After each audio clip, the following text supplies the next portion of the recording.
to start with a little warm-up. So, Eli. Hi. Do you see a STEMI, and if so, where? No, it's not. It's not. It's just here.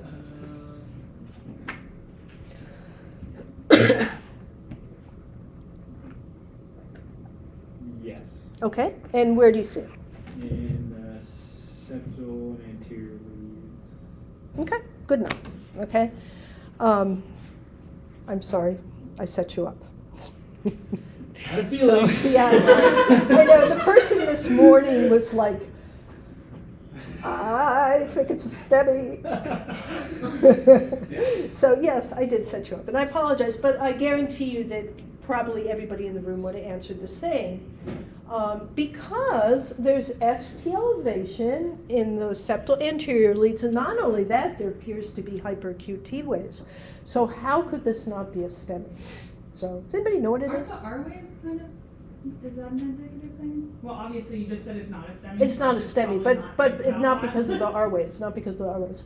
So this is a left bundle branch block, okay? And that's what we're learning about today. And the reason I, do a miserable, mean thing is to show you why you need to learn about left bundle branch block. Because within an hour, if somebody hands you this 12 lead and says, is there a STEMI? What you're going to learn is the appropriate answer will be, I don't know, it's a left bundle branch block, okay? So that's just the jumping off point. So this introduces us to the STEMI Mimics. So what we're going to do today is talk about all the things that make your life hard, all the things that look like a STEMI but are not, okay? So these are the ones that we're going to talk about today. And even though right bundle branch block is not a STEMI mimic, it just makes sense to talk about it at the same time as left bundle. So we're going to do that as well today. And then the third lecture, we're going to do all the ones we have time for, the somewhat less important ones, the left ventricular hypertrophy, early repole, which is another STEMI mimic, and we'll probably talk about WPW. So here's where we are going to begin today.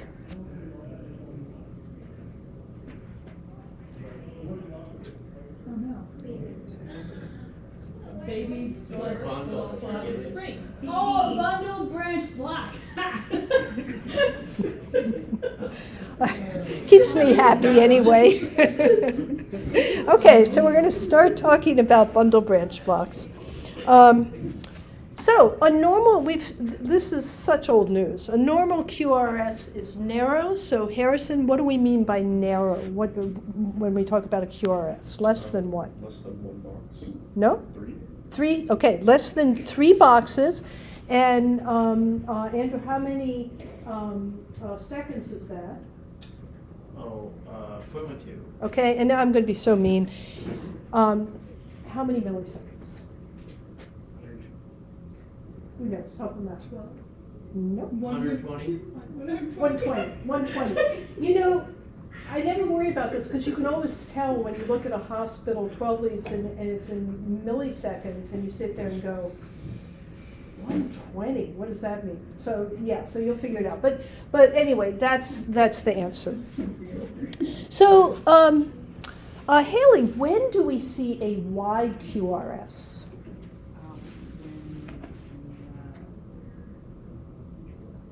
Say it again? Ventricles. So what about the ventricles? You're correct. You just need to say it. The beat originates in the ventricle. Correct. So for ventricular rhythms, okay? So all ventricular rhythms that have a QRS have a wide QRS, okay? And Abigail, what about, it's not just ventricular rhythms that have a wide QRS. What else has a wide QRS? You can have like AFib with like aberrancy. Yeah, so with aberrancy. Yeah, Uh-huh. aberrancy. And what's our umbrella term for aberrancy? It's that one with the letters. Intraventricular conduction delay. Bingo, okay? So we see a wide QRS when it's ventricular rhythms always have wide QRSs, and supraventricular rhythms sometimes have wide QRSs called IVCDs. And I've given you three main ones: bundle branch blocks, electrolyte imbalances, and drugs. There are also some other IVCDs, sort of generic IVCDs that occur just for other reasons. So this isn't the total list. But of that list, the one that we're going to talk about today, but also the most common of the IVCDs are the bundle branch blocks. And one of the reasons they're the most common is that while they're not all permanent, frequently they're permanent. So once they're there, they stick around. So in terms of supraventricular rhythms with YQRS is probably, I think, the most you will see will be bundle branch blocks. So let's just do a real quickie review about bundle branches. Remember, here's the conduction system, the AV node, the bundle of His, which immediately bifurcates into the two bundle branches.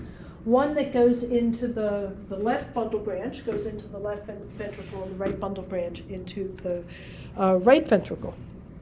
Now, a bundle branch block is exactly what it sounds like. There is some kind of lesion or some kind of break in one of the branches.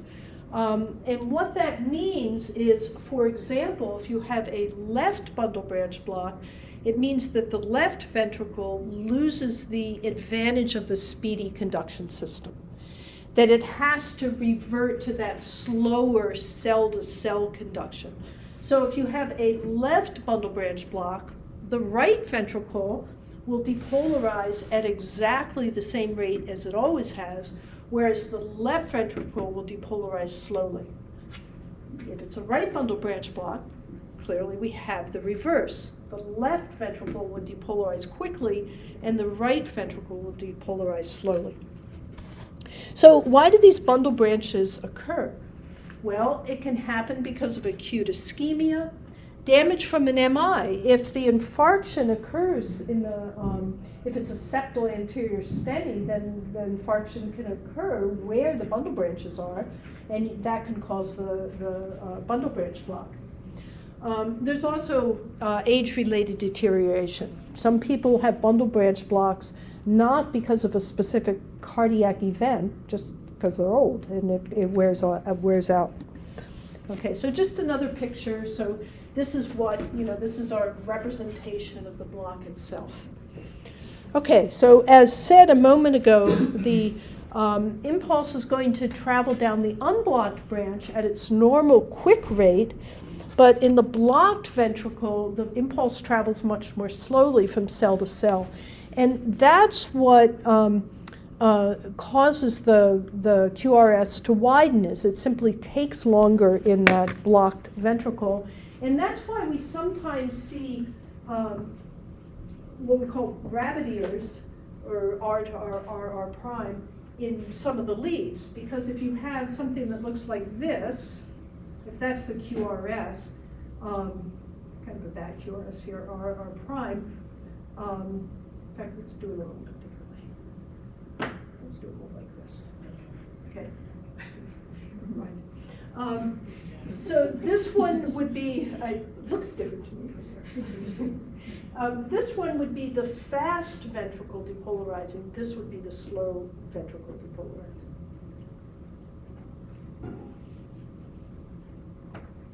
Okay. So how do we identify a bundle branch block on an ECG strip? And I say ECG strip, but it really should say 12 lead.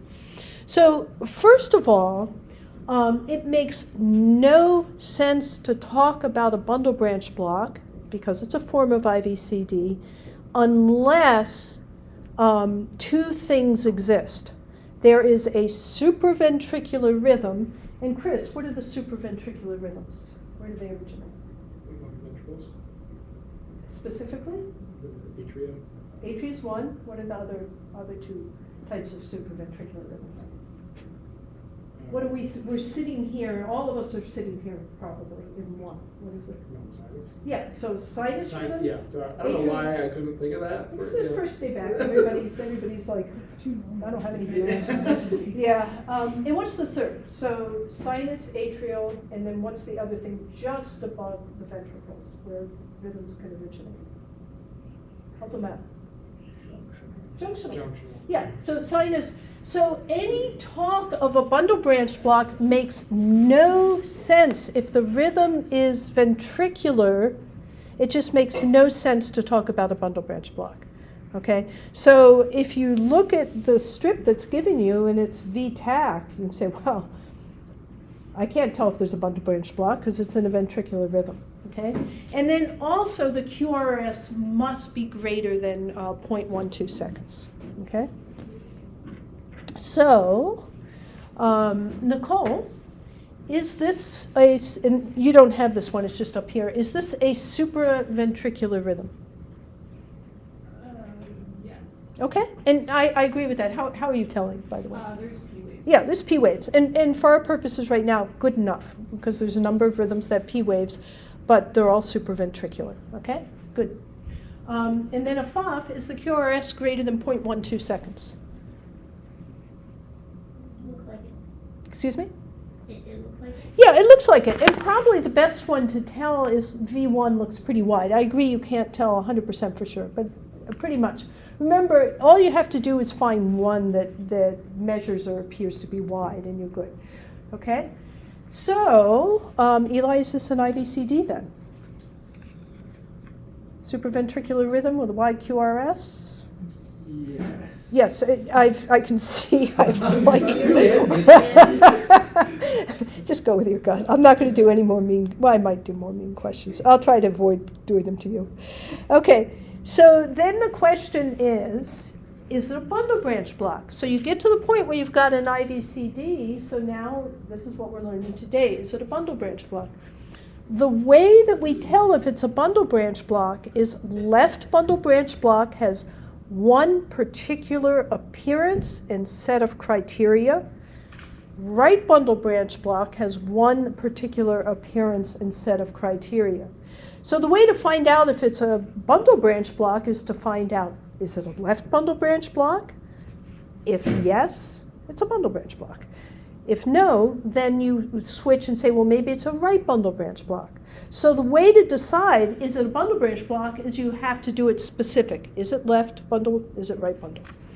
So both right and left bundle branch blocks have very specific ECG characteristics. By learning these specific patterns, that's what we're doing right now, we're able to determine, is there a bundle branch block at all or some other IVCD? And then the important question, is it left or is it right? So how do we do this? You're all going to love this. Begin by looking at the terminal portion of the QRS complex in V1, which sounds a whole lot worse than it is. It's actually very easy to do this, but it just sounds ugly. Okay, so if you suspect a bundle branch block, if you have a supraventricular rhythm with a wide QRS, you suspect a bundle branch block, you begin your main criteria you will find in V1, okay? Whether it's left or right, V1 is the lead, okay? So how do we find what the terminal portion is? So first of all, we have to find the J point. So Harrison, you want to point to the J point here. Yeah, so it's somewhere about right here, okay? So find the J point, and then the terminal portion is the portion of the QRS that immediately precedes the J point, okay? Here's the J point, you look at what comes right before. Now in this particular case, the QRS is just one big R wave, okay? But so in this case, the terminal portion is actually the whole thing, okay? But what we're looking for is which part of the QRS, even if it's the whole QRS, that comes right before the J point. That's the terminal portion. Okay, let's do another example. Harrison, you can pass the pointer on to somebody behind you. And Andrew, if you could point to the J point here. It's hard to pinpoint it exactly, but do your best. Yeah, exactly. Somewhere on that, somewhere about here, okay? So the J point, so the terminal portion is what comes right before it. So in this particular case, there's an R wave and an S wave, and the S wave in this case is the terminal portion. Make sense to everybody? Okay. So why do we care? Well, let's start with a specific, yes, please. So the terminal deflection? Yes. Okay. Yes. Yeah, and it'll make sense in a minute why. I'll tell you why we'll care. You'll get it real quick.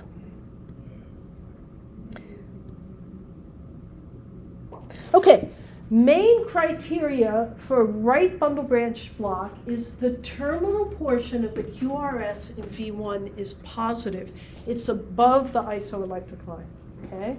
It points up. So here, Chris, if you look at the terminal portion here, is it positive or negative? Yes. Well, sorry. Good. Okay, so it's positive. So now we're thinking, oh, supraventricular wide QRS, terminal portion in V1 is positive. This is probably a right bundle branch block, okay?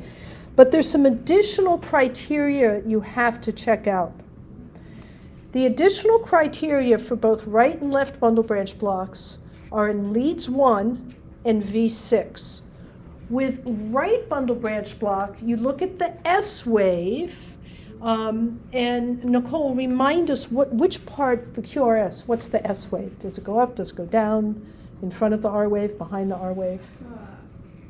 R, S, Oh. usually goes down. Down, always goes down. Yes. Okay, and is it behind the R wave or in front of the R wave? It's after. Correct, okay. So look at the S waves in lead 1 and V6, and they're slurred.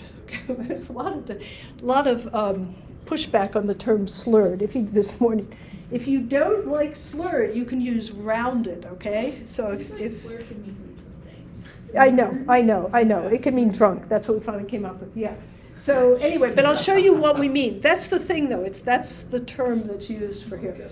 And then rabbit ears. Now, here's the deal about rabbit ears. Lots of people use rabbit ears for determining bundle branch blocks. And that's okay up to a point, but they're not always there. And so if they're there, that's great. You will frequently see rabbit ears in a right bundle branch block in V1 through V3. But if they're not there, it doesn't rule it out. So rabbit ears are a little squishy. Okay, so here we have a right bundle branch block. Okay, it's supraventricular. The QRS is wide. And if you look at the terminal portion in V1, it's positive. Everybody see that?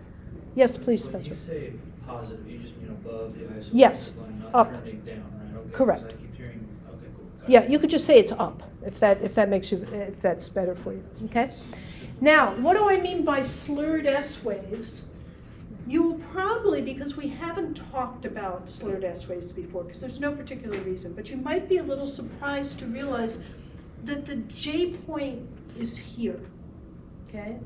The reason you think, well, that doesn't look right. The reason is because slurred S waves tend to be fat, okay? And by slurred, you can see it kind of comes down and it circles and it comes up.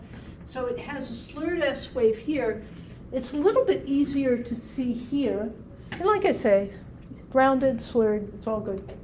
So we have everything we need for a right bundle branch block. Supraventricular rhythm, QRS is wide, terminal portion in V1 is positive, leads 1 and V6 have slurred S waves. Okay? Do you have them in lead 1 and V6? Yes. Okay, so Yes. one, if there's present one on the other. Well, then you have to look at it, that's why this is the main criteria. You have to look at it and you have to think, why is there not a slurred S? We'll get one example today that will not have the slurred S waves in V6, and there's a reason for it, but I'm not going to go into that quite yet. Okay, here's another one. So again, it's a supraventricular rhythm. The QRS is wide. The terminal portion is positive. And again, I said slurred means rounded, not pointy. These aren't as rounded, you know, they have a little point, but you can see the slurring actually happens on the backside, and it widens out that S wave. So this is still a slurred S wave. And here's another one. Again, the J point is here. So this S wave has really widened out and rounded in the bottom. So another right bundle branch block. Okay? So everybody good with that? We'll do lots of practice and you'll do lots for homework. So, but for now, it's all good. So for left bundle branch block, the main criteria, again, supraventricular wide QRS, look at V1, and if the terminal portion is negative, then we're thinking left bundle branch block. So here we have V1, our terminal portion is negative, so this is likely to be a left bundle branch block. Okay? So the additional criteria for left bundle, again, we look at the same two additional leads. We look at lead 1 and V6, and in this case, the additional criteria is the QRS complexes in lead 1 and V6 are either entirely positive, meaning the whole thing is above the isoelectric line, or almost entirely positive. And then also, people tend to forget this one, and if you get this far, I'm good with it. Absence of Q waves in the lateral leads, that's another thing. The broad R waves, don't worry too much about that. People get hung up on it. If you just have the QRSs are almost completely positive, that's good. So let's look at a left bundle. Okay, supraventricular rhythm, wide QRS, terminal portion in V1 is negative. Now we look at our additional criteria. Can we see how the QRS in V6 is all above the isoelectric line? There's no Q wave, there's no S wave, okay? There's just an R and an R prime. Again, we have our rabbit ears, but you just can't count on the rabbit ears. But, you know, nicely they're there. So this is a left bundle branch block, so this would be the right ventricle depolarizing, and the second one would be the left ventricle depolarizing. Okay? And then if we look in 1, again, the QRS is almost, well, in this case, it is entirely positive. The whole thing is one big R wave. Okay? And then there are no Qs in the laterals. Okay, here's another one. Okay, again, this time I think it's a fib, so it is supraventricular. We look at the terminal portion in V1, it's negative. The QRS in V6 is entirely positive. The QRS in lead 1 is entirely positive. Okay, and no Qs in the laterals. Okay. Now, just to remind you, the reason we really care about this, and we're going to go back and look at a bunch of left bundle branch blocks to remind ourselves, is left bundle branch block has ST elevation. It also has great big T waves, so it can really fool us if we don't know about it into thinking it's a STEMI.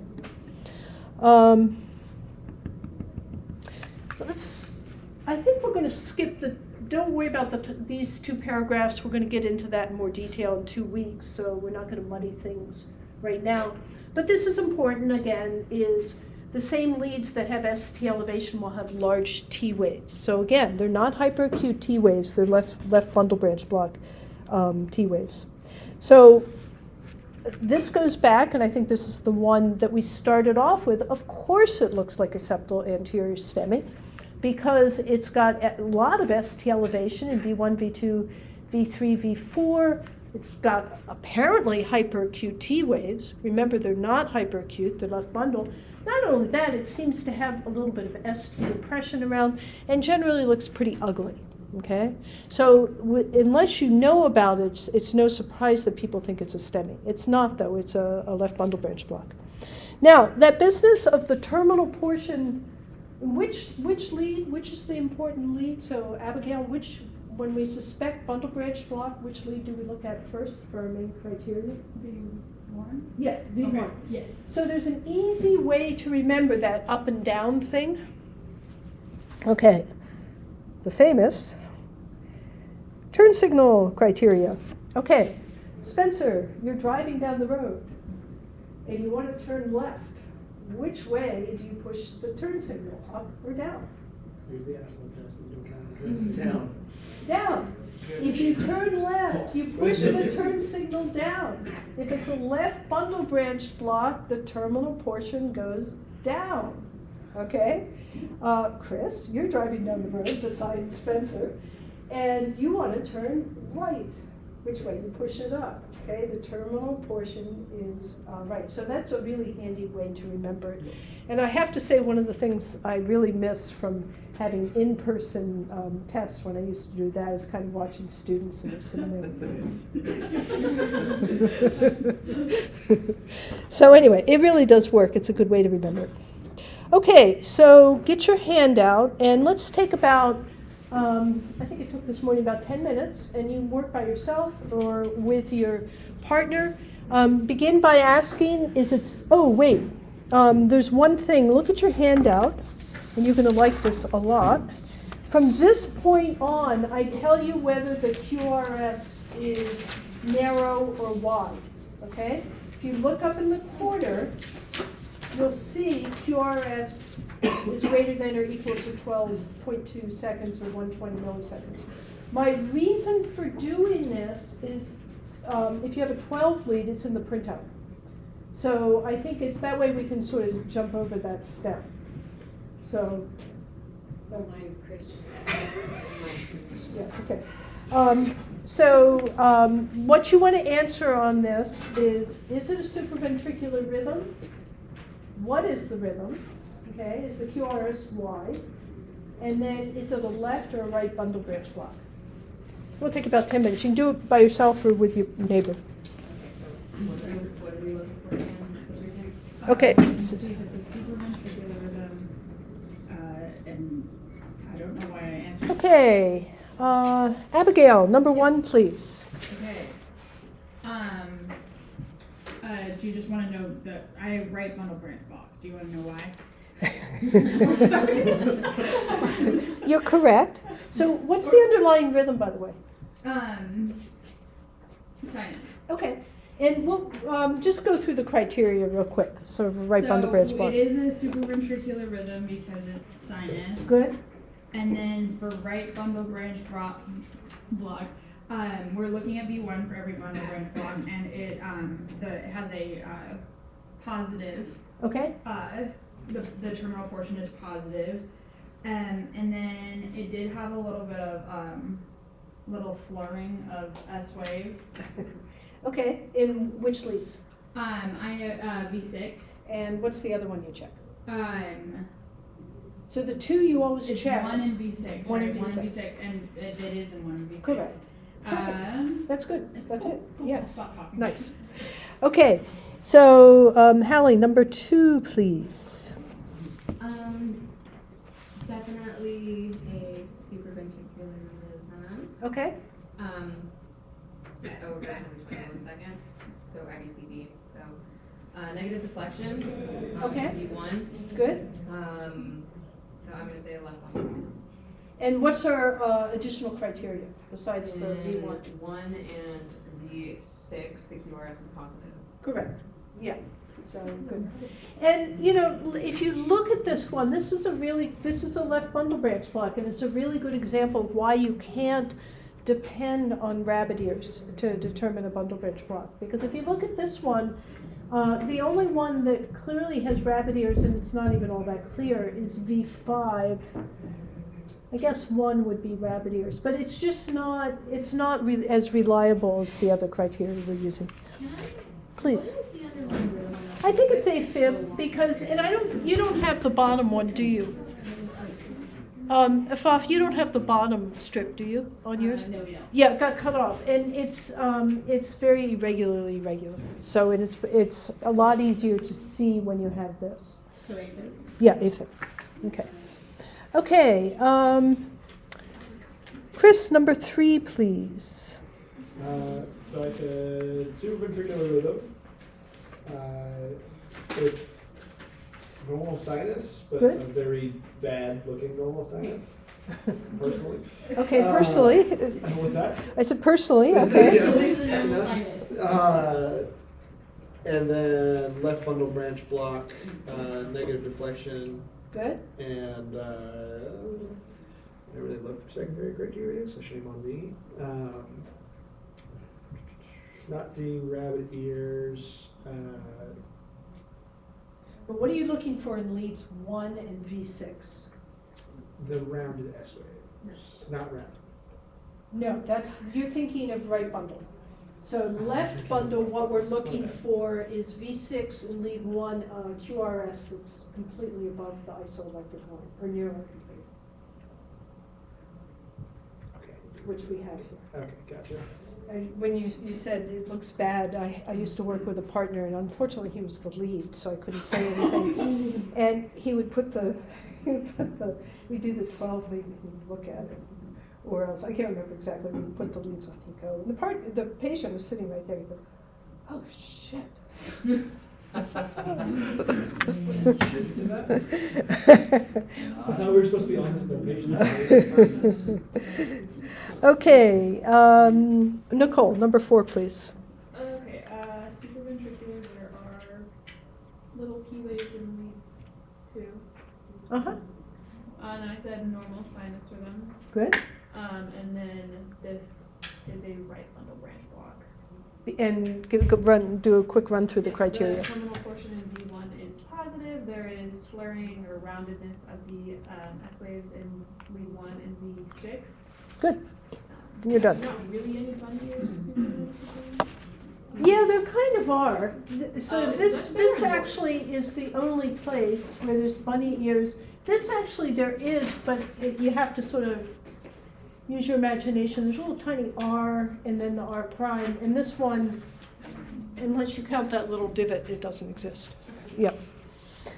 So, okay, Afaf, you are next. Number 5, please. I haven't got this one, so it's gonna be a little slower. Okay, no problem. It is supraventricular. Mm-hmm. I do see P waves, so it's sinus. And then, if anything, there's a positive deflection in V1. Mm-hmm. I do see rounding in lead 1 and V6. Okay. And there might be bunny ears in V3, but I'm not sure about Yeah, see, I don't even use that myself. So I mention that because people use it all the time, but you don't, unless you want to, you're very welcome to, but you don't have to say anything about bunny ears. So what is it, by the way? the right bundle. Yeah, okay, good. Okay, Eli, number 6, please. I said normal sinus rhythm. The deflection is mostly negative. So normal sinus rhythm, and what's the next step? That it's supraventricular. So it is supraventricular because of the sinus. What's the step after that?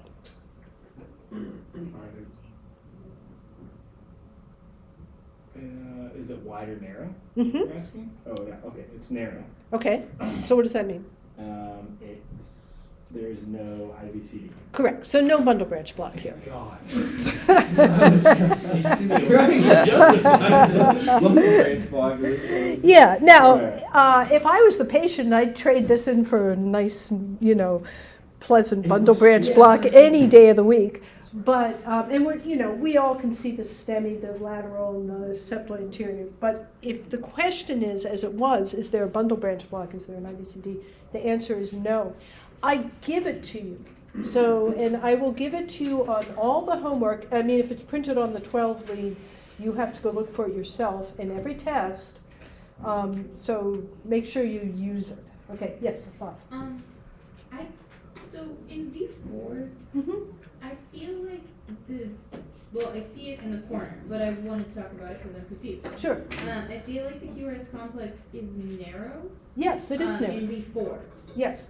No, 4. Sorry, question 4. I'm backtracking. Oh, I was Four. like, I yes, get yes, it's yes, not, it is. But I'm a little bit confused because it seems wide in like. Oh, we're V1. talking about, let me make sure are we talking about this one? Yes. Okay. Sorry. The Okay. V1 and V1 through V3, I see that as wide, but in like the limb leads, it seems narrow. Oh, Is that's there- such a great question. Okay, Okay. good. So, a couple things. First of all, if it appears to be wide in any lead, always go with wide. If it seems to be different in different leads, always go with wide. However, a lot of the times, especially with bundle branch blocks, if it seems to be narrow in one lead, it probably is because you don't know what you're looking at. So let me explain. So look at lead 1. Before you know about slurred S waves, you might think lead 1 is narrow, right? Because, see? Okay, and then same thing with lead 2. The J point is here, okay? Now 3 is tricky, but again, it's really a matter of really knowing what's happening. And if you drop a vertical line down through the J points, what you're probably going to find, I don't have a vertical line right now, but what you're probably going to find is the J point is over here, and it's this little thing here is part of the QRS, which you would never know if somebody just gave you that strip. You have to use the whole 12 lead to decide what's happening. And so if you use the same thing going through, if you think it's narrow and you see other wide ones, it's probably because you're just not reading the QRS correctly. And sometimes because it's really hard to know this one where it stops and starts. If somebody just gave me this strip, I would say, well, it's clearly narrow. But that's because I can't see for real where it starts and stops, which you can do if you have a 12 lead. Does that make sense? Yep, thank you. Okay. Okay, so where are we? We just went through. I think we're on 7. Okay, 7. And Harrison, you're 7. Okay. Is this VTAC?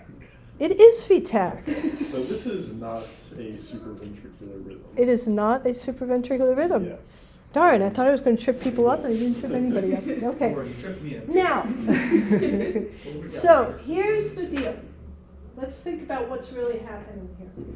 The QRS is wide because it's a ventricular rhythm, okay? Is there a bundle branch block? Maybe. It may be. If we were to convert this rhythm and it goes into a supraventricular rhythm, who knows? Maybe there's a bundle branch block, but we can't tell. So, and that's sort of a fine point. If you simply say no bundle branch block, fine with me, okay? But you just can't tell because at this point it's the ventricular rhythm that's obscuring anything that we would see in the supraventricular rhythm that you would get if you converted it. Okay, so good answer. Okay. If asked on an exam, if this was a bundle branch block, would it also be acceptable to say unknown because it's like a ventricular rhythm, or just No. You just say, oh, you could if you want, if you like. If I want to be nitpicky, You're not going just to get say more no. points, but maybe you would get like brownie points, which No, are I worthless. just- So yeah, no, that's fine. No, I'm not. I'm just like knowing how to answer this wording thing. It makes me less stressed. No, it's a good quality and it shows in your test. So yeah. Okay, so number 8. Yes. This is a sinus rhythm, negative deflection in, or the terminal portion in B1 and positive in 1 in B6. Okay. So that's a bundle branch block. Okay. Okay. We can finish up the bundle branch section, or we can take a break now. What do you want to do? It's up to you. Go another 10, 15 minutes, or take a break now. 10, 15. 10, 15. Let's go. Shut up, Chris. Who wants to go another 10, 15 minutes? I can wait. Okay. Okay. So, left bundle branch block. Because of the ST elevation inherent in these left bundle branch block, it's difficult to identify an acute STEMI. Okay. Now, next week we're going to learn about something called Scarbosa criteria that has to do with left bundle branch block. Where what we are going to learn is that, well, we're lying a little bit because in a few left bundle branch blocks we can see something that tells us a STEMI, okay? But for the next 2 weeks, I want you to be out of date by 20 years. And the reason is it's really hard to understand the point of Scarbosa until you work with bundle branch blocks, left bundle branch blocks a bit to understand why scarbosa is important. So we're going to pick this up next week, but for now, if you're walking down the hallway and JD stops you and hands you a 12 lead and says, what is this? If it's a left bundle, and he says, is there a STEMI? Maybe I'll go ask him to do it. Tell them about the clock. Hallway quizzes. The proper answer is I can't tell because of the left bundle branch block. If there is a left bundle branch block, it doesn't mean there's no STEMI, it just means we can't tell. The bundle branch block pattern, the left bundle branch block pattern obscures our ability to read the 12 lead for STEMIs, okay? So it might be there, we just can't see it because of the left bundle branch block, okay? So, now, paramedics are expected to recognize left bundle branch block. It's not that hard, right? And if you forget about it, look at a left bundle branch block and think, oh, it's a septal anterior STEMI calf lab activation, and come screaming in with your patient and it's a left bundle branch block, and you say, it's septal anterior STEMI, they will not be kind to you, okay? There are some of the mimics that are hard, and that those have a different philosophy. But here, you're expected to be able to see it, okay? So, yeah. So, what should you do if you have a left bundle branch block impeding your ability to identify a STEMI and you have a patient who's showing ACS signs and symptoms? What do we do? Treat them for a STEMI. Or treat them for, let's see what she said. Yeah, well, let's do a couple scenarios here, okay? So, Nicole, could you read this one for us, please? 50-year-old male, chief complaint of periodic chest pain and shortness of breath. Blood pressure 166 over 70, heart rate of 70, skin pale, cool, dry, has medical history of hypertension and an MI 2 years ago, and smoker 1 pack per day. Okay, so does this person fit the clinical presentation and history of it? Yeah, okay, yeah. Okay, here is your 12 lead of FOF. What do you got? Okay.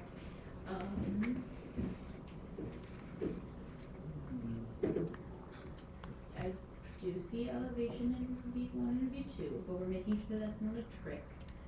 So we're gonna look at V1 and see if it's negative or positive. It's positive. No. Okay, so to make sure it's not a trick, start at step number 1. Is it supraventricular? It is Is there supraventricular YQRS? and it is Y. Yeah, okay. Okay. So now start looking, well, maybe this is a left bundle branch block. So Okay. start looking for your pattern. So it is negative deflection. Okay, And then I look at 1 and 6 Okay. to see 1 and V6 to see if it's mostly positive. It is mostly positive, not entirely. well, it actually is entirely because that's the flip T wave. So that, Yeah. yeah, it is, other than the ST So it depression. is.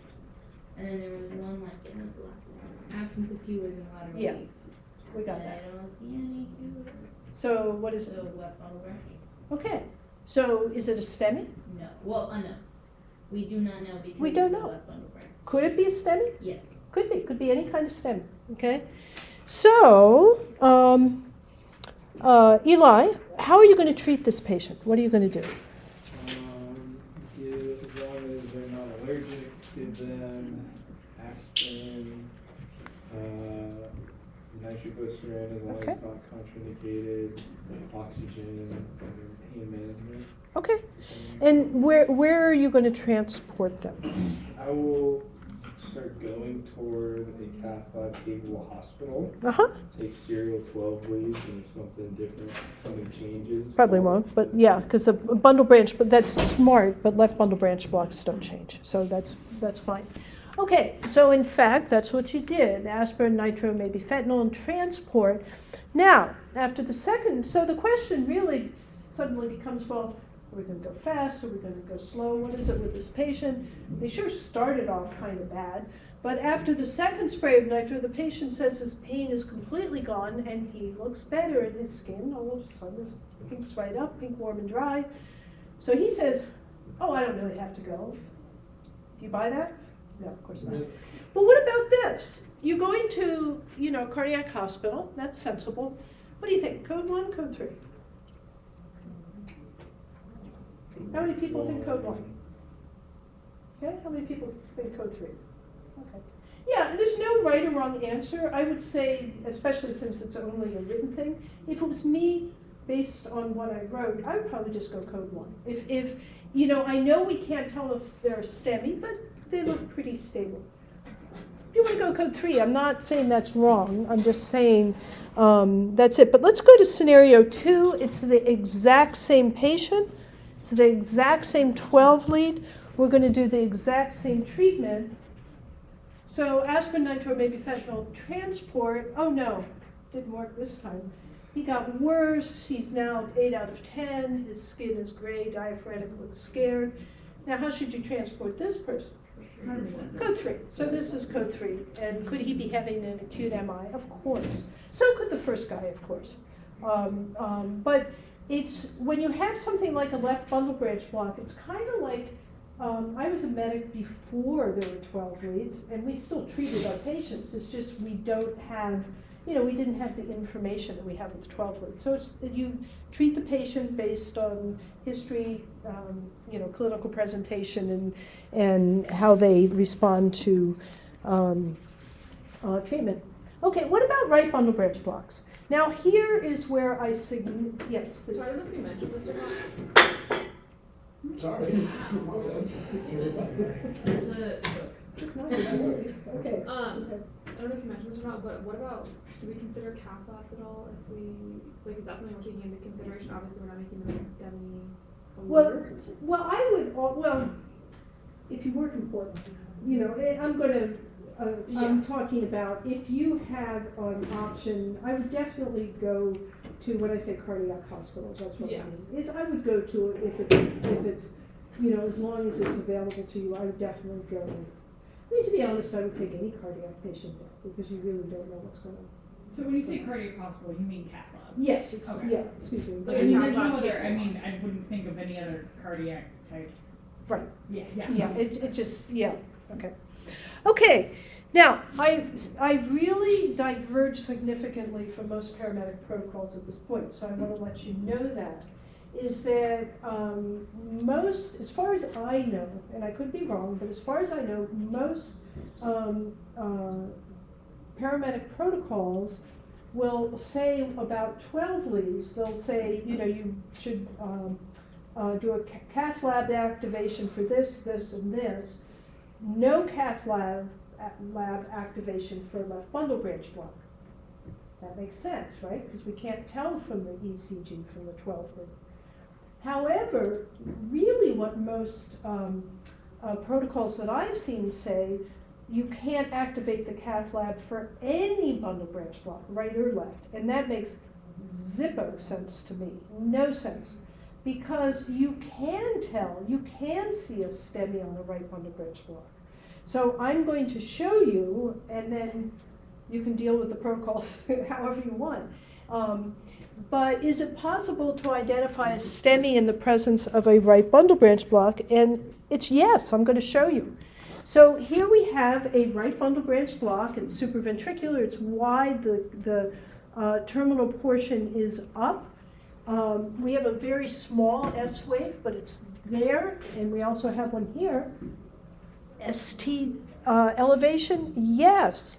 The thing to understand about right bundle branch block as opposed to left bundle branch block is ST elevation is not a normal part of the right bundle branch block pattern.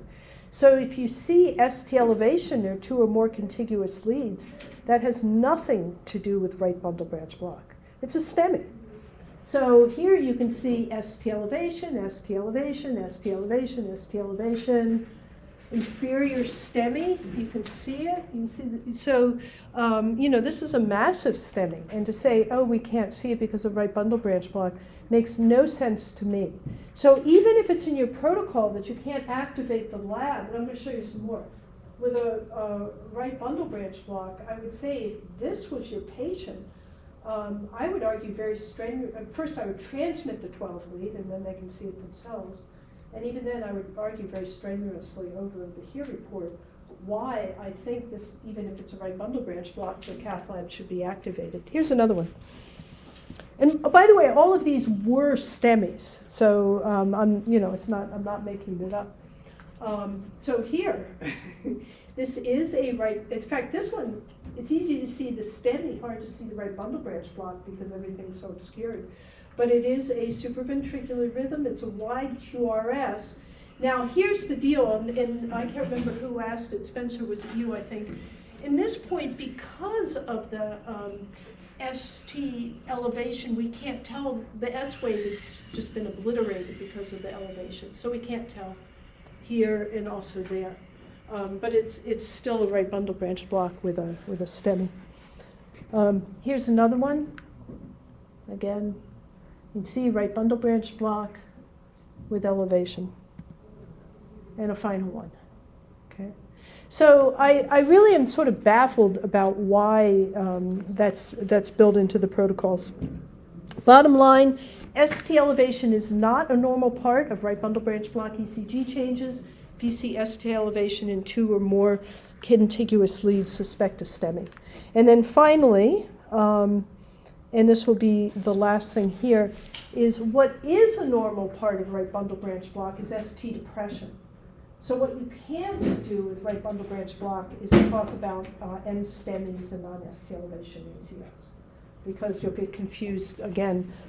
If you look, right bundle, there's ST depression, not throughout, but there's a fair amount of it. Okay, so let's take, it's 1:49, let's come back right at 2 o'clock and we'll finish up. Okay, let's go. So, For me, that's just the worst part. let's go. It's like the in-between. Let's go. Okay. So these 3 will go considerably faster. These are other mimics. We're going to start with vasospastic angina. Has anybody heard of it? Or Prince-Metal's angina? I only it came up in our platinum test. Okay. Because what's the question? it was listed twice, and one was Prince-Metal and one was vasopastic, but they're the same thing. They're the same thing. So there's a push in medicine.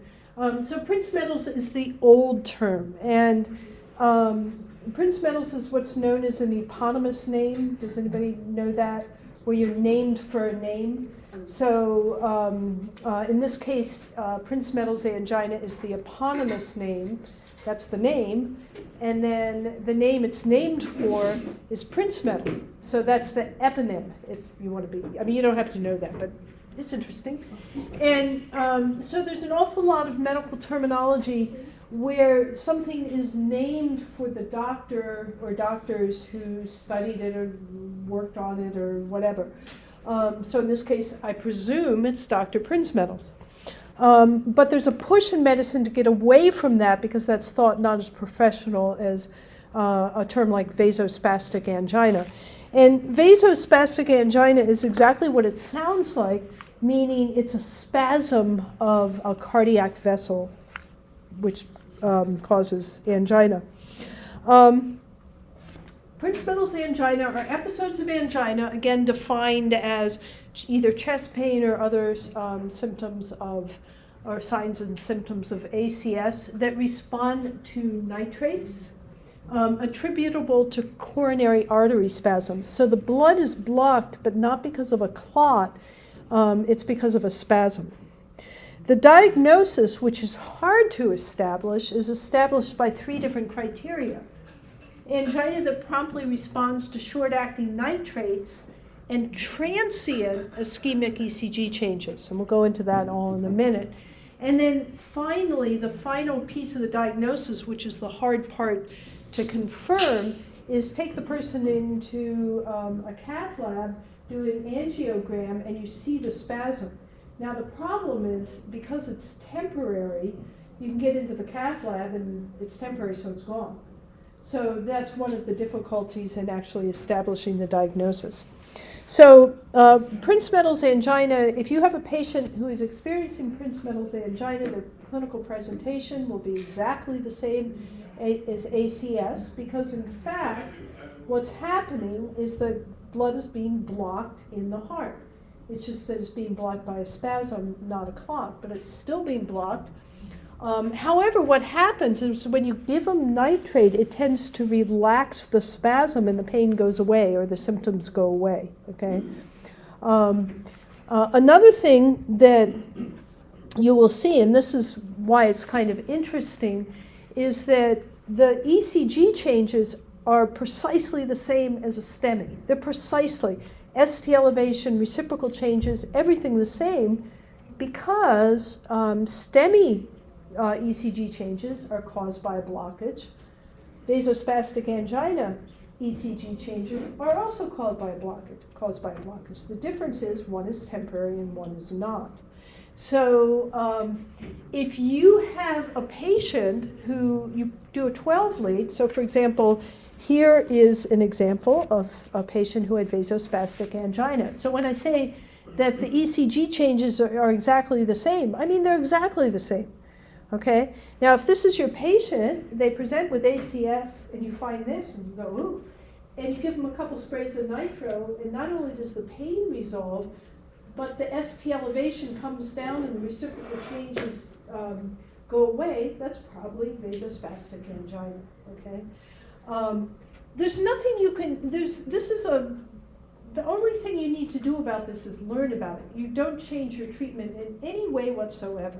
If your patient has 6 out of 10 chest pain and this is their ECG, I don't want you to say, okay, let's sit down on the couch, we'll give you a few sprays of nitro, then we'll do another 12 weeks, might be vasospastic angina, you see.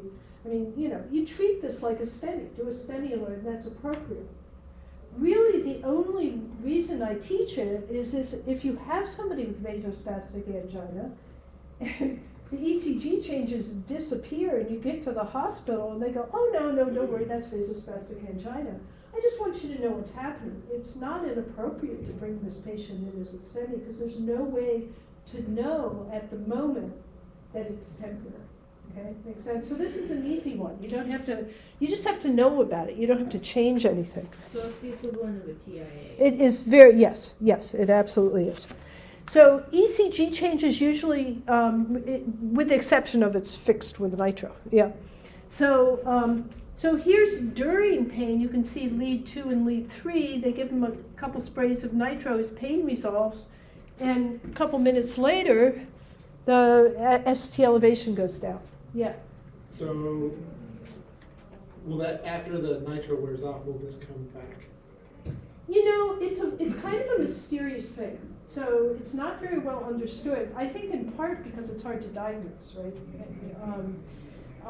So I think it is a lot like a TIA in the sense of, for some person, might be the only one they have. For somebody else, they might have another one next week.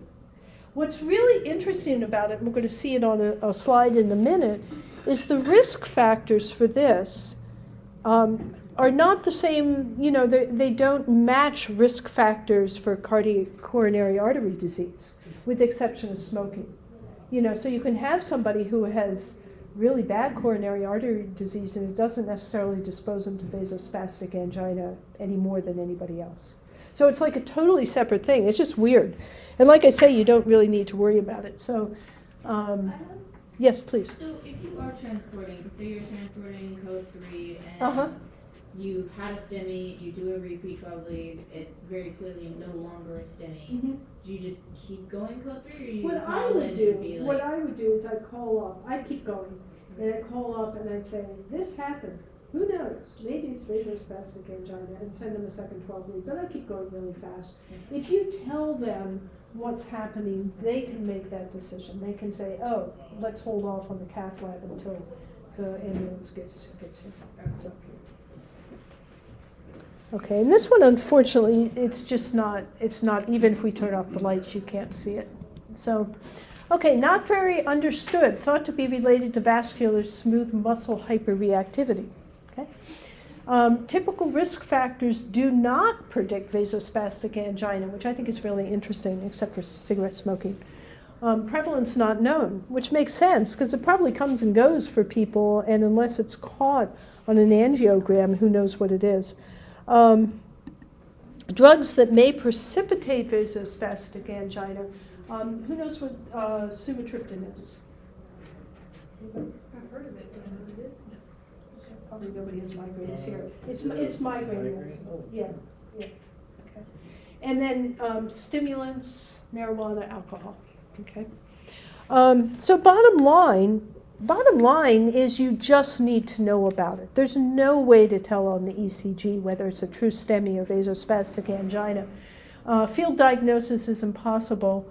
Of course you're going to treat that patient as though it's, the person has a STEMI, and that's absolutely appropriate. Okay, that was easy. So that could occur in like a fairly healthy individual. Yes, yeah. So, and again, the only thing that probably would tip you off would be if the symptoms disappear. Okay, and the ECG changes, because they sometimes do disappear with nitro, but if the ECG changes, disappear. So paced rhythm, again, this is a pretty simple one to go through, is that essentially a paced rhythm is a sort of ventricular rhythm because the pacemaker touches some spot in the ventricles, okay? And if you look at a paced rhythm, what you're going to see is there's all kinds of ST elevation and ST depression, okay, that are there because of the paced rhythm, so not because of ST elevation, meaning it's just like a left bundle branch block in the sense of it obscures whether there's a STEMI or not. Does this patient have a STEMI? I don't know. You can't tell because of the paced rhythm, okay? In a way, you might as well not do a 12 lead, except we always do.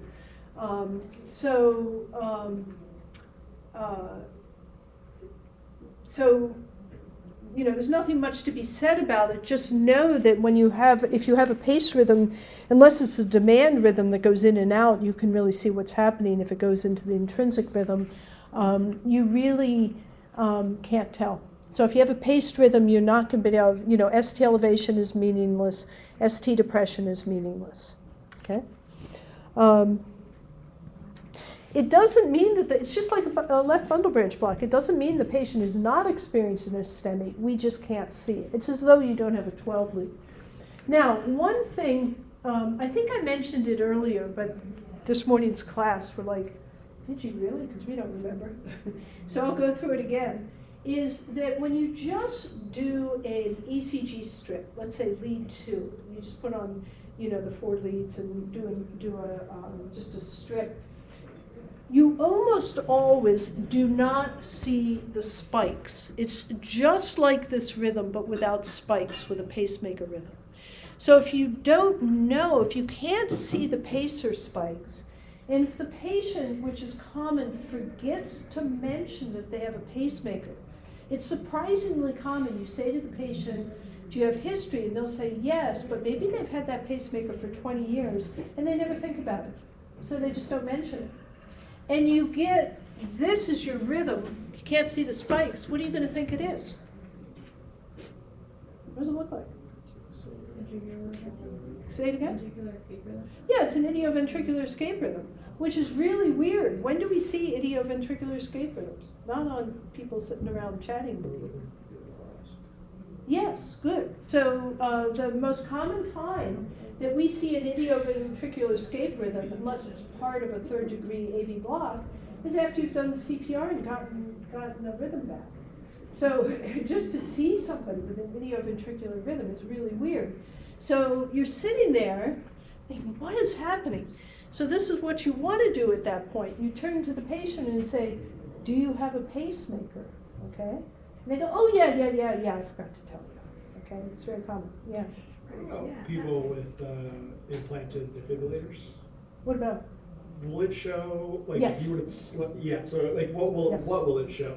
As far, will it Well, the best answer I can give you was an example of, it was a young guy, we walked in, he called 911, and he's sitting there like this, and what he's doing is he's holding the magnet over his implanted defibrillator, because he has recurrent VTAC, and he's just going into it and into it and into it, and it keeps shocking him and shocking him and shocking him, and he can't stand it, so he's turning the thing off. And, yeah, and so we put him on the monitor, and it was the most dramatic VTAC I've ever seen, but he was just sitting there saying, "What's your chief complaint? And literally, my hand has a cramp, hurry up, get me to the hospital so I can, do something." So in that case, but you'd see a shock. It's not as heavy duty as, because it's implanted, it doesn't have to be as, as many joules as an exterior. But yeah, it just looks like, in this case, it looked like VTAC. And are those pacemakers as well? Like, do they function as a defibrillator and a pacemaker?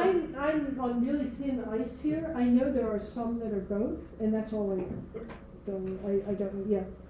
Oh, with the patient you were talking about, was he successful in stopping Oh, yeah. it? Because it feels, so then he stops it, but now he's just chilling in VTAC? He's just chilling in VTAC, Okay. that's exactly what Okay. he's doing. We weren't, to be honest, we weren't all that chilled because I would be so, yeah. I don't know if you remember, there's this definition of V flutter, which is VTAC that gets so fast that it just, I've never seen anything like this. It looked, I've never seen anything like it. It was like, it was just like up, it was perfectly curved, and it was so fast, and we're like, ooh, and we gave him some lidocaine. I'm trying to remember, we gave him some lidocaine. I don't actually remember what, I think it converted him. We just got him to the hospital. I mean, he was like, this was his life, this had happened to him before. It's very shocking. You actually are going to find this even with people who don't have implanted defibrillators. What you're going to find is that there is this group of people that were going to VTAC, and we think of VTAC as like Scary. I know, I had one in the Yeah. ED at the VA. Yeah, It and was they're just like, yeah. oh, this happens to me all the time. Don't worry about it. You don't even have to start an IV. I don't want you to start an IV. Let's just go, So if you went pulseless, would you just take the magnet off? No, he was VTAC with a pulse. No, I know, but if you went pulseless, just stop. Oh, absolutely. Yeah, No, just if be like, no, yeah, let's flip no, that he to was. this It was. thing. He was holding the magnet to stop Okay. it. Yeah. No, if he went pulseless, I assume he would drop it. But the other thing I just want to say about this is the other thing. Remember the demand pacemakers where they're in a regular rhythm and then maybe it slows down below the limit, and the pacemaker will start throwing out these beats. Because if it's right on the edge, it's this combination of paced beats and underlying beats. Now, if you saw something like this, like a single beat, what are you going to think it is? PVC. So you just, you can picture this. It'll happen to you. You're driving along, and this guy who's sitting there talking to you is in a rhythm. All of a sudden, these PVCs start, and pretty soon there's like more PVCs and more PVCs, and pretty soon it takes over, and you've got this really weird idioventricular rhythm, and you're kind of looking at him because he doesn't seem to feel anything. But if you don't know better, you might. There have been paramedics who've done this, not me, thank goodness. Said, "Let's go code 3. This guy's like in this weird rhythm." If you don't know. So the best thing is just remember you don't see the spikes unless you do a 12 lead. So if you see something weird like that, just ask them, do you have a pacemaker? Anyway, moving on. So here's a pre-hospital one, and it's these arrows that are alerting you to the spikes, okay? That's telling you that where the pacing is happening. But you can see, again, if you didn't know that a pacemaker rhythm looks like this would be another one that you would take in as a STEMI, and you don't want to do that with a paced rhythm. Okay, pacemaker rhythms, because the ST elevation is inherent in the rhythm, impossible to identify in acute STEMI.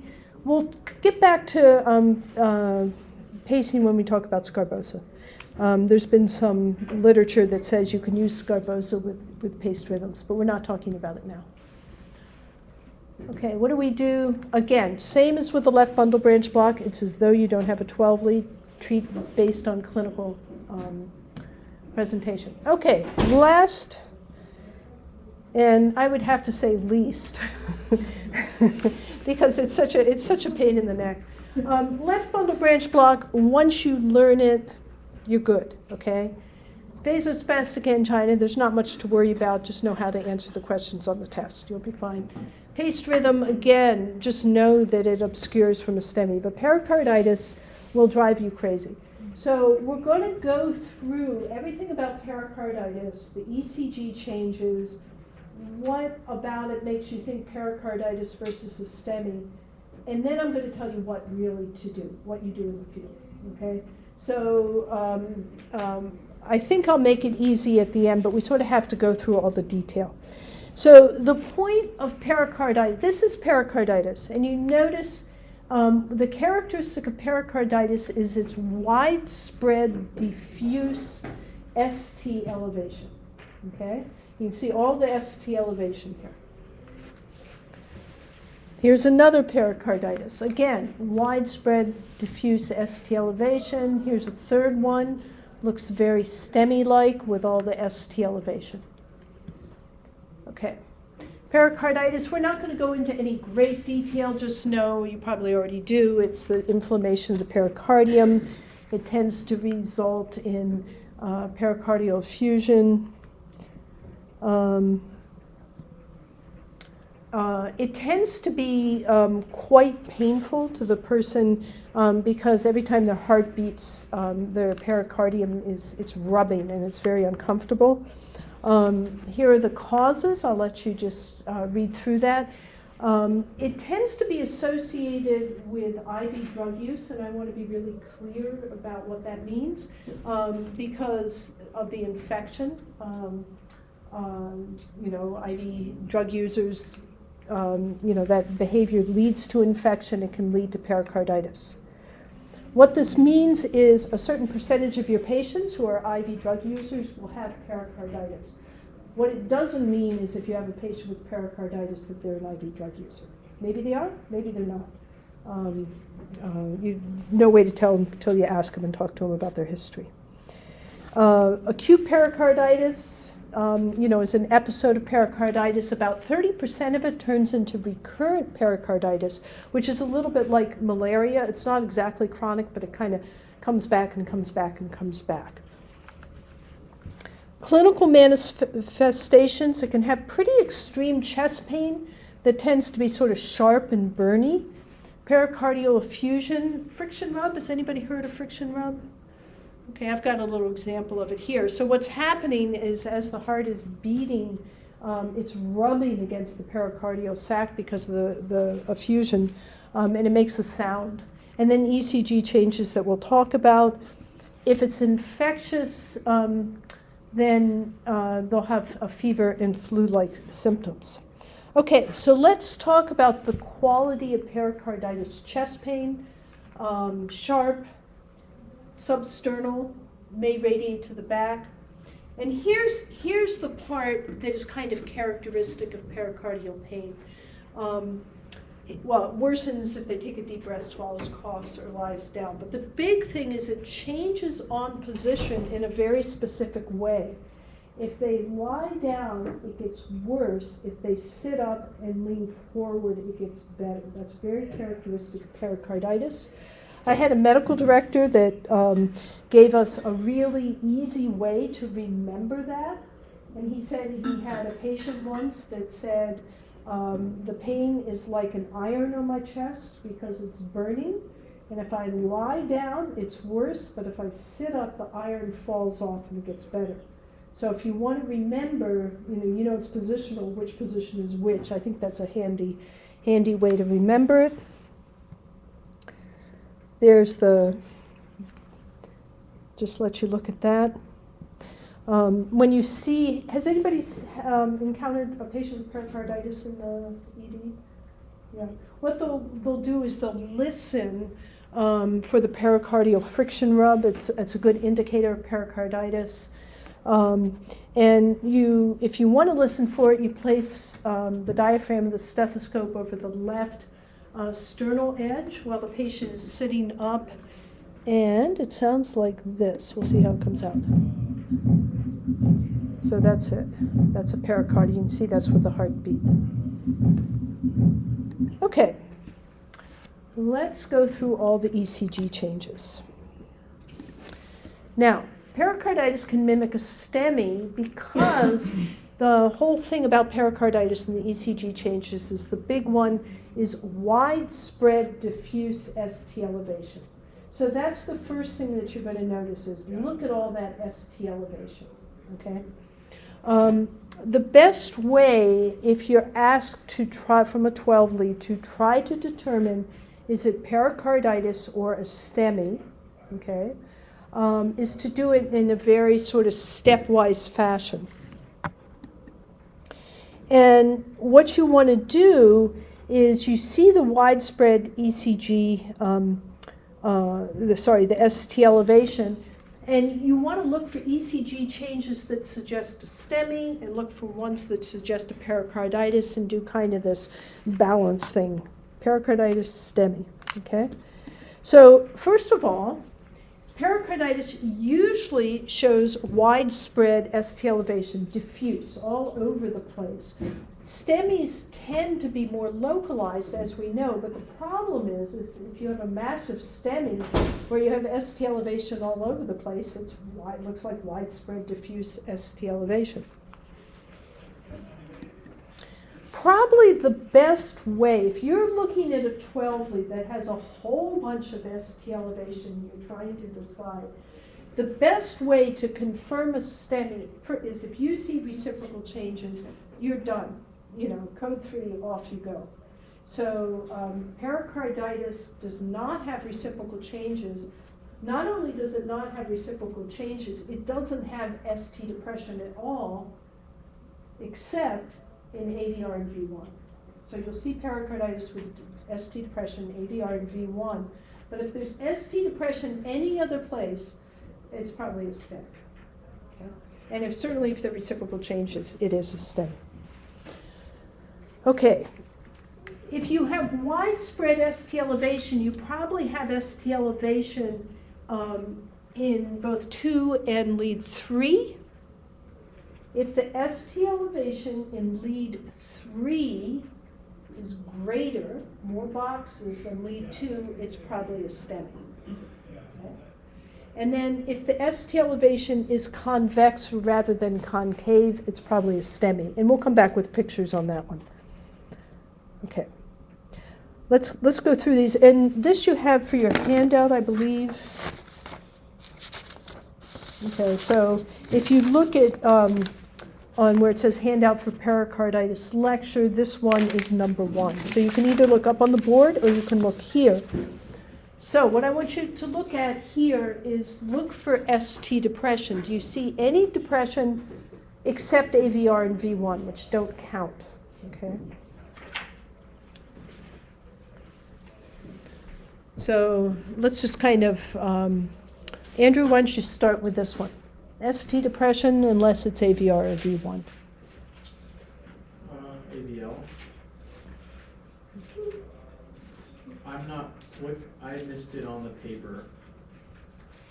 Or like, which, is it this packet that we're referencing? What does it say at the top? Halfway through that packet, it's a handout for pericarditis lecture. You know, there probably is about a half a box in AVL. I agree with that. Well, just from like looking from here. Yeah, I think there's probably not quite enough to declare. It's probably about half a box.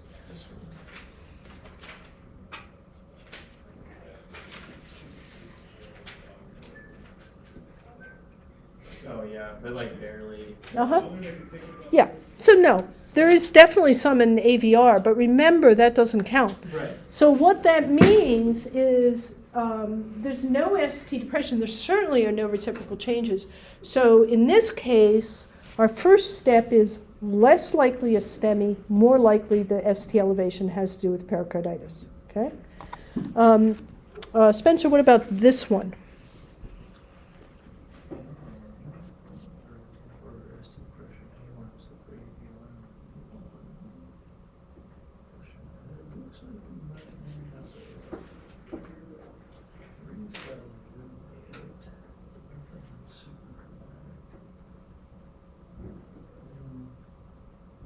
No, I don't think so. Look at lead 3. Yeah, there's a little bit of 3. Yeah. Remember with this stuff, I know it's the end of the day, I know we're tired and we want to get through. It's hard to do without a straight edge, okay? So you can eyeball it now if you want, but when you're really doing it, you need a straight edge, especially when it's so small. You know, but you've definitely got a full box, maybe even a box and a half and 3. Not so much AVF, maybe a tiny bit in 2. So what is that more likely to be? What's that depression in? Be a reciprocal change. Yeah. So in this case, even though there is quite a lot of ST elevation, this is STEMI, okay? Because we've got that ST depression in 3, okay? Okay. Now what we're going to do, and what I'm going to do is I'm going to blow up 2 and 3 so it's easier to see. Remember when you have widespread elevation, typically there's elevation in both lead 2 and lead 3. And what I want you to do is, Chris, is the ST elevation greater in lead 3 or in lead 2, or is it the other way around? It's like greater in lead 2. Yeah. So in this case, ST elevation, which is greater in 3, means more likely STEMI. So because 2 looks like it has more elevation than 3, this is less likely a STEMI. Okay?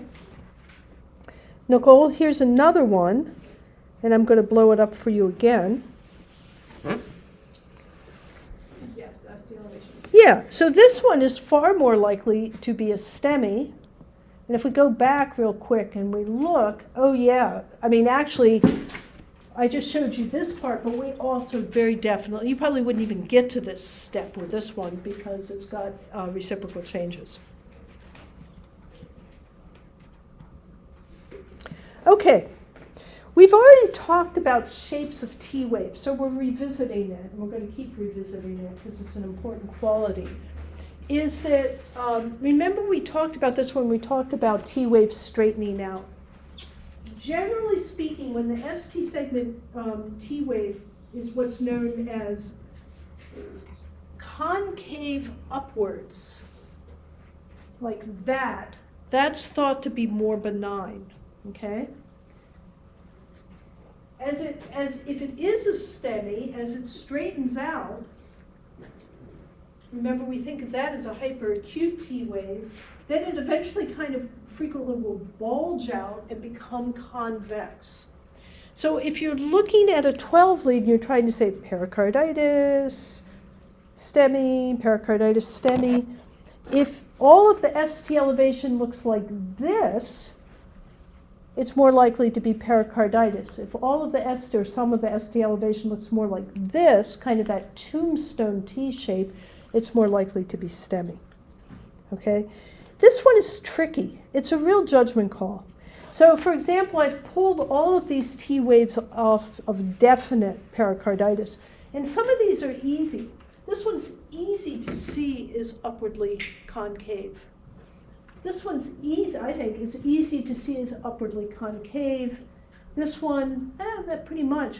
But some of these, I think so. I think this one is can be a little touchy to figure out. But here is pericarditis, and if you look at all the ST elevation, it's got that swoopy, that upwardly concave look. And if we look at it a little more closely, you can see it. Okay, on the V leads, you can see how it swoops upwards. Now, again, this is tricky because whereas it's definitely true that upwardly concave ST elevation typically is benign and convex is not benign, you can still have a real STEMI with concave. It does not rule out a STEMI. Okay? However, if you see those sort of tombstone T's, like something like this, would never be considered pericarditis. That rounded sort of T wave, that's very ominous looking. So once you get to that, so first of all, just to sort of summarize what I've said, if you have ST depression, especially reciprocal changes, it's probably not pericarditis, or it's pericarditis with a STEMI. That's where it gets really touchy. Okay, I mean, there's nothing that says somebody with pericarditis can't have a STEMI. So ST depression can rule, tell you what to do. Okay, and then that 3 is greater than 2 is pretty useful. The shape of the T waves is pretty useful. If you get that whole way and you're still thinking it's pericarditis, we get to the last 2. For a long time, this was thought to be kind of and I'll explain what it means in a second, to be the classic sign for pericarditis. The problem is it's hard to see and it's not always there. But if it is there, it's more likely to be pericarditis. The PR segment is from the end of the P to the start of the QRS. If it is depressed, such as here, okay, you can see how there's a little bit of depression here. It doesn't have to be in all of them, but if you see some PR depression in these leads that have widespread ST elevation, it's more likely to be pericarditis. Okay, again, does everybody see what we're talking about, how the PR segment goes down? The final thing is something called Spodek sign. You do not need to memorize that name. We can simply call it TP segment downsloping. We've seen this a bunch, actually, because it makes it hard to figure out where the isoelectric line is. But if the TP segments sort of go down in kind of a stepwise fashion, it makes it more likely to be pericarditis. So, for example, here, that's what we're talking about. See how it goes down in stepwise fashion? Okay, the absence of these things don't rule out pericarditis, but their presence makes it more likely. So, here's what we're going to do. There's a whole bunch of these 12 leads. I think by the time you get to 4, it'll be like, that's enough. So we'll go through 4 of these. There's more there. You can do them on your own if you want.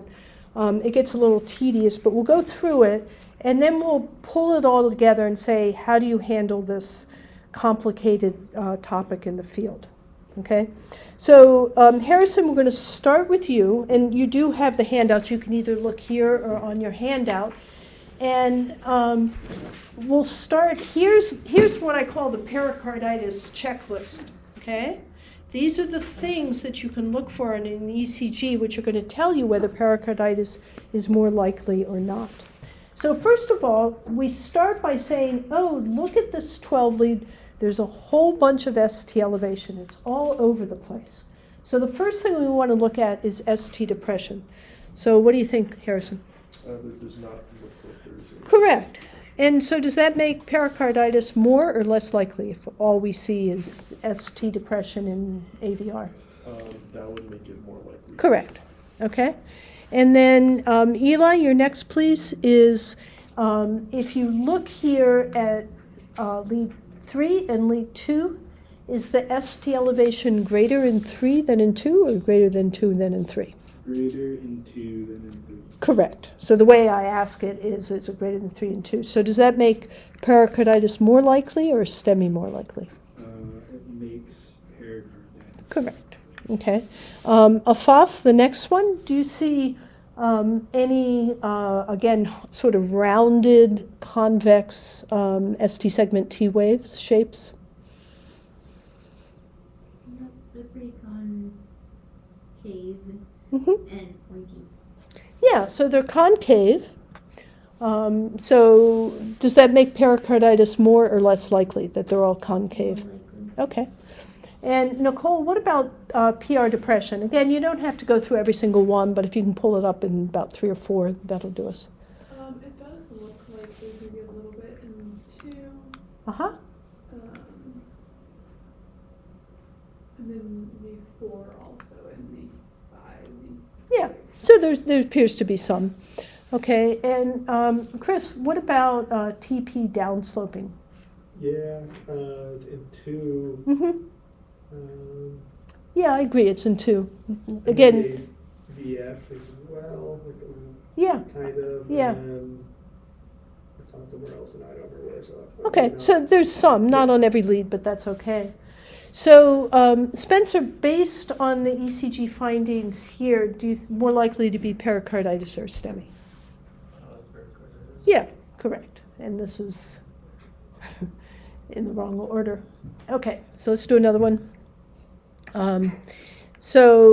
Andrew, so we have widespread ST elevation, so we're thinking maybe pericarditis.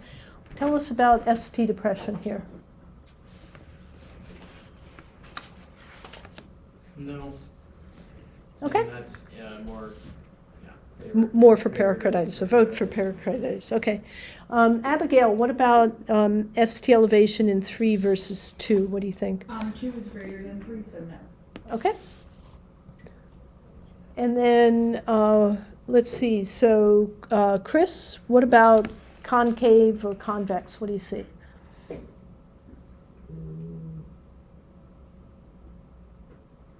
I don't see any convex. Okay, so pericarditis or STEMI? Pericarditis. Okay. And then Eli, back at you, PR depression? Yes. In 1, 2, and 3, and AVF. Yeah, and some of the V leads as well. So definitely. And Harrison, what about TP downsloping? Looks like in V1, 2, 3.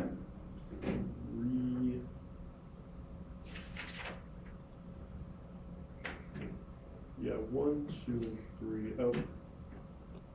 And some of the V leads. Yeah, look at, it's very dramatic in V5 actually. Yeah, so definitely. So what do you think, Harrison? More likely to be pericarditis or STEMI? Pericarditis. Yeah, okay. Okay, I think we can get by with one more here. I think we're getting the idea. So Andrew, number 8. Okay, no ST depression. Okay. And Spencer, what do you think about lead 3 versus lead 2?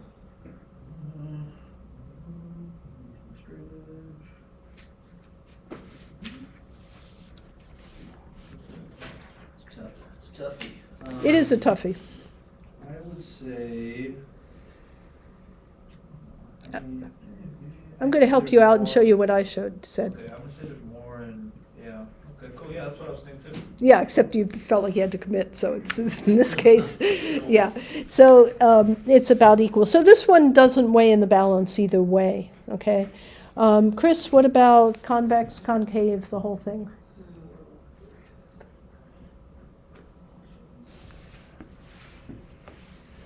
I have not seen convex. Okay, correct.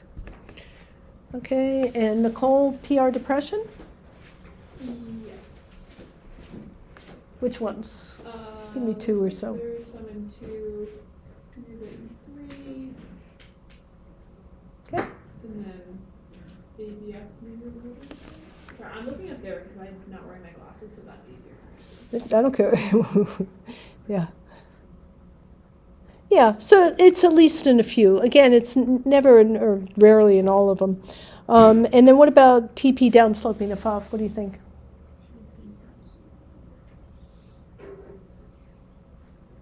Sorry. I see a little bit of it in 2. Mm-hmm. Don't see any 3. Maybe a little bit in AVF. Okay. And then I see it low in the V leads, but Well, not all the leads. I see it in V2 and V3. I agree, and it's nice. Yeah, you can line it up with a line there. Okay, so what do you think? More likely to be pericarditis here? Yeah. Okay. Oh, I said no on the downsloping, but I can see it there. Okay, so I'm not going to do the rest of them. You can do them on your own if you want. So let's sort of sum this up. What do we do with this? Okay. So first of all, I'll be honest, I cherry-picked those. I mean, I was 12 weeks to make a point, right, to show you.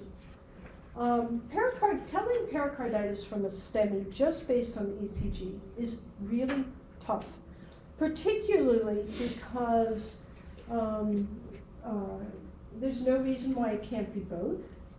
What do you do if you're looking at it and maybe there's two leads that are really convex? Does that mean it's pericarditis and then there's a STEMI in this one area?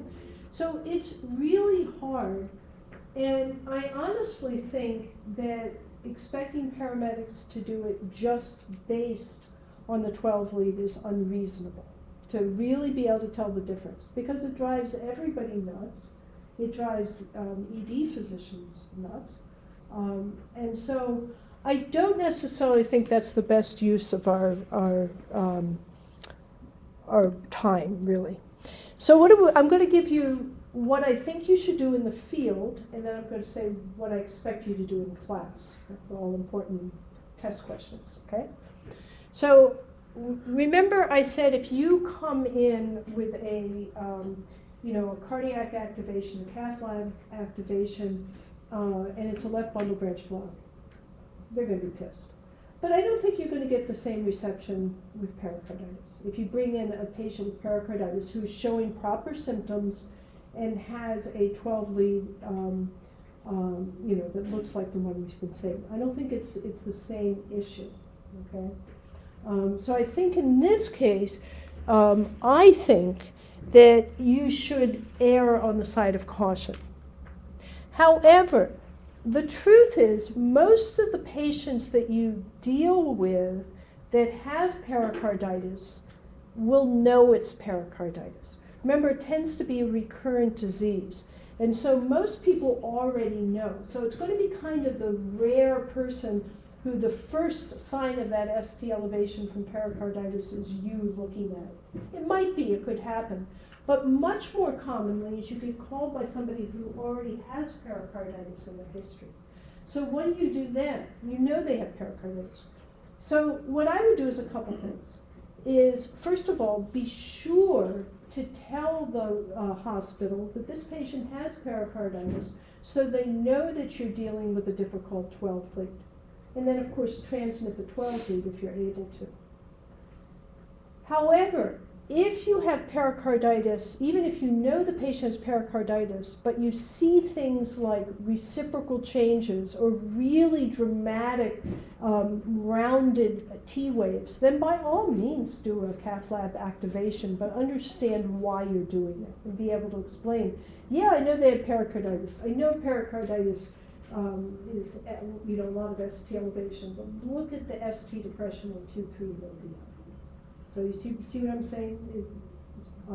But I do not expect you to be able to do what we're doing here. Well, I sort of do, but I'll tell you in a minute exactly. Okay, what do you need to know in this class? How are you going to be tested on this stuff? I expect you to know all of the ECG changes that we just went through, the whole shebang, the 3 greater than 2, convex, concave, all that stuff, okay?